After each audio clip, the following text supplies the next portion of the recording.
Let's go back in time for a moment.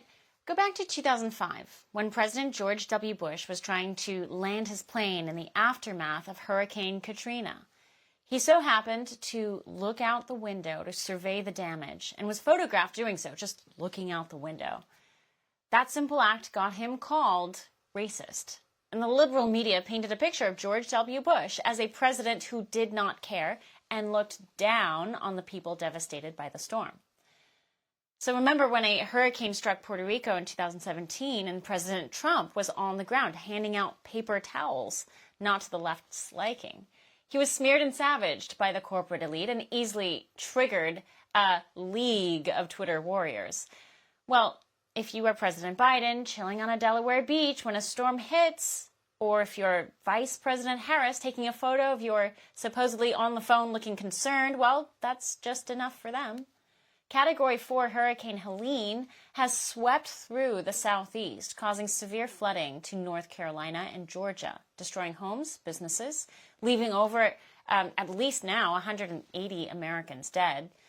Citizens are begging for help, and federal relief is not moving fast enough, even though we move quickly to fund wars in foreign lands. What the government is doing right now to the entire state of North Carolina and Tennessee is nothing short of just plain awful. Like, I do not physically have the words for it, because if you don't know, we have not heard from my aunt since Friday because of Hurricane Helene, and there is no government aid. None. Zero. Zilch. The reactions from the two sides are stark.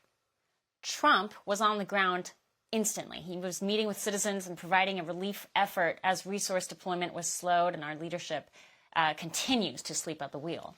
President Biden just got a briefing on the ground in North Carolina yesterday evening.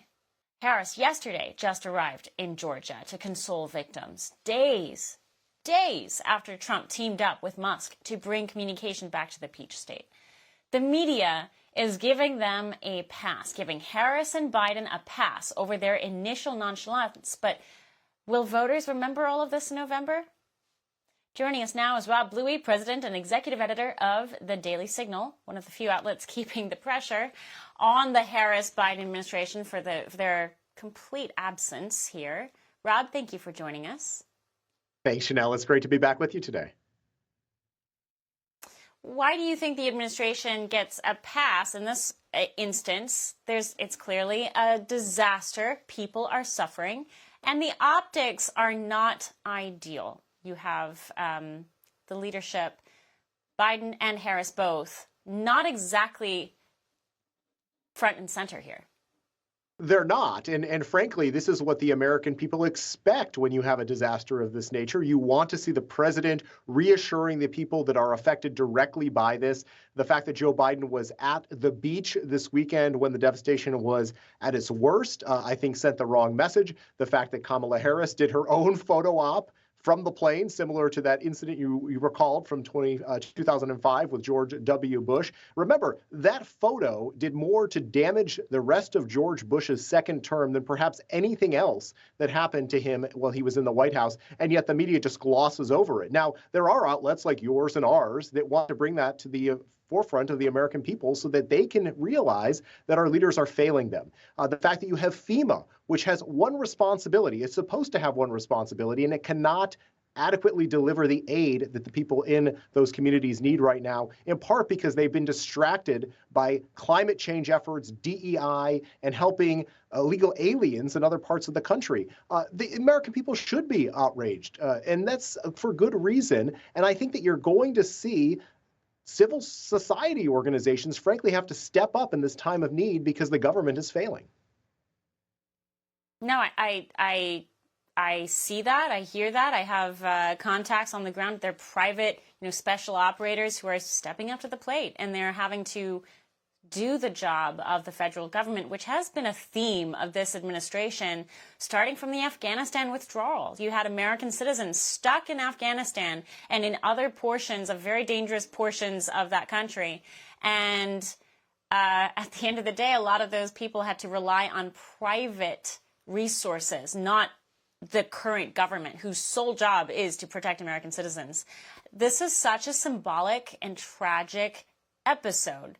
illustrating that difference in leadership. Oh, and I think you could point to the Secret Service failure to protect President Trump, 2 assassination attempts. The fact that the Secret Service itself has been distracted with other things on its agenda is another example of how I think the government is failing the American people. The American people are paying a lot of their tax dollars to go and fund this bureaucracy in Washington, D.C. They have basic expectations when they're in a time of need like this for agencies like FEMA to step up and deliver. And when they can't, I think that's why you see trust in government go down to the level that it is today. I think that the other thing to point out here, as you so rightly said, is there are all number of distractions that we have. There's obviously a war going on in the Middle East. It's questionable whether Joe Biden is in command and really understands what is going on there, whose side he's on. You obviously have a vice president who's distracted by the campaign, may not be paying full attention to making sure the government is operating most efficiently. And so at the end of the day, I think the American people are left with big questions as to who's running things and who's calling the shots in Washington, D.C. And once we get to the question, and once we start looking at the faces who are supposedly running our country, it becomes a question of competency.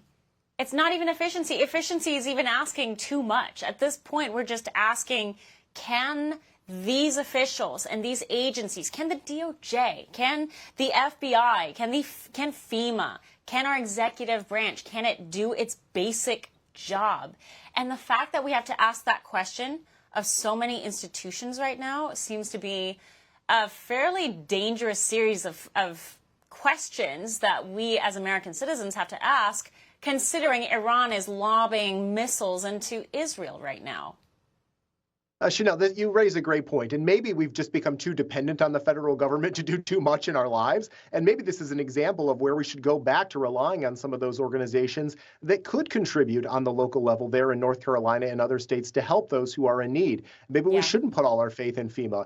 Maybe the government should be focused on those threats that are abroad, and we shouldn't be depending on them for the welfare of our country on so many different occasions. Unfortunately, you have a situation where we have a party that is in control of the government right now, the Democratic Party, which puts all of its cards in that basket. And I don't necessarily see that changing a whole lot. And so you're right, it does come down to competency, and we don't have a competent president in the White House.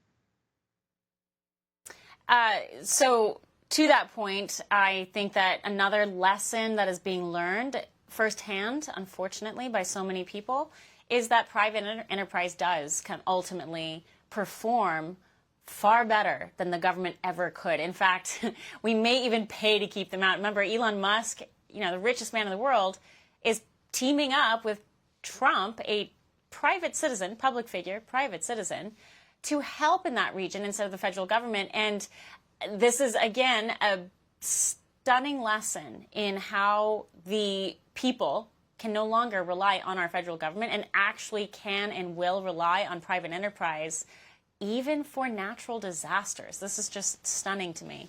On the other front, on the civic duty front, speaking of government incompetent, Rob, let's look at Nevada. I was looking at this story about voter registration, and there's a really stunning headline that's coming out. You guys are covering this. Top election officials out of Nevada told local election directors not to investigate the names of thousands of people who have been left on the state's voter rolls. Tell us more about the scale of this problem. Yes, well, Nevada is one of those battleground states that could play a big role in determining who wins the presidential election. And so, therefore, I think it's really crucial that we pay attention to who is going to show up for voting on election day or in the run up to election day. And there's a big debate right now in that state about whether or not the voter roll will be clean. The Daily Signal has covered the stories, as we've covered other stories in other states regarding this topic. And there seems to be a resistance on the part of some of these officials in states to remove names that don't belong on the registry, whether these are individuals who've moved out of the state, whether they're individuals who've passed away or died, whether they're non-citizens who shouldn't be eligible to vote.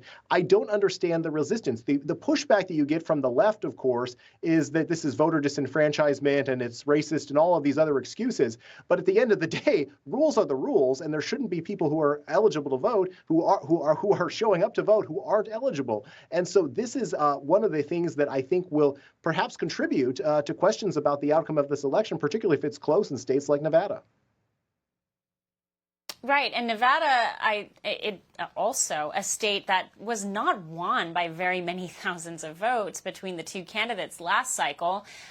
This time around, I think the numbers look like something around 3,000 to 4,000 names were flagged for the clerk in Nevada, and it turns out it wasn't just 3,000 or 4,000 names that were caught in July. It was about 33,000 names that have not been properly recorded, I guess, in the state of Nevada. So that's not a small number, and it doesn't look like they're doing anything on the official level to remedy this. Yes, and in neighboring Arizona, you have a similar situation where news came out about the governor and other Democratic officials who had a situation there when it came to whether or not certain people would be eligible to vote or things of that nature. So yes, there's questions in a number of these states. And to your point, just a few thousand votes could sway this election one way or the other. And again, with both of these candidates striving to get to those 270 electoral votes, every state is going to count. And if for some reason you have a situation where there's questions about the integrity of the election in Nevada, that could very well determine who the winner is. I'll point back to the 2022 midterm election where you had a Republican win the governor's seat and a Democrat win the Senate seat. So yes, that is a state with a divided electorate, very much could be in play when it comes to November 5th. We shall see. Rob Bluey, thank you so much for the time. We always appreciate it.